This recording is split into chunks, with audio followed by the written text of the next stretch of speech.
We are here at ASCO 2017 to discuss in oral communication the KMP, Carfilzomib-melphalan-prednisone, in newly diagnosed myeloma patients ineligible for transplant, which is a phase 1-2 study run up front in that population. So a little bit of background, bortezomib-melphalan-prednisone is a combination of melphalan-prednisone plus first-in-class proteasome inhibitor as a standard of care for myeloma. Though over time we have improved the safety but not much the efficacy. So we thought by replacing bortezomib by novel generation proteasome inhibitors of epoxy ketone type like Carfilzomib, Kyprolis, we could improve the efficacy of the regimen, maintaining a level of safety profile interesting for the patients, and especially staying away from the neuropathy, neurotoxicity, which is the major #1 issue with bortezomib. So that we started with a phase 1, which objective was to determine the maximal tolerated dose of Carfilzomib, melphalan-prednisone being on regular dose.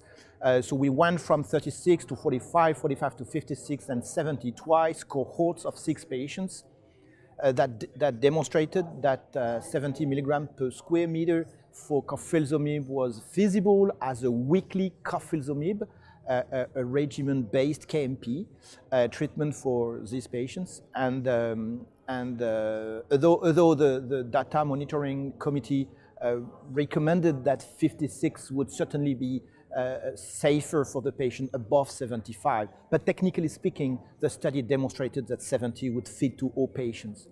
The efficacy was very impressive since we are having at least compared to all the MP-based triplet regimens, we're having the best overall response rate and the best CR rate at approximately 50% CR rate, which is unprecedented in that population.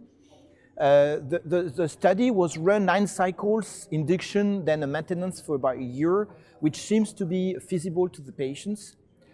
We ran into some issues from time to time with cardiovascular safety profile that didn't seem to be dose dependent, that didn't seem to be age related or myeloma presentation related. So pretty much unexpected and early on.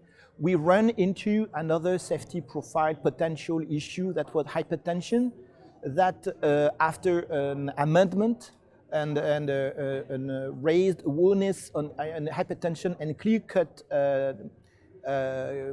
guidelines on how to manage and monitor hypertension significantly improved in terms of the gravity, incidence rate, severity and incidence rate of these side effects.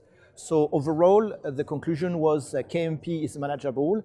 You have to be careful with some of the cardiovascular signals that you can easily manage over time.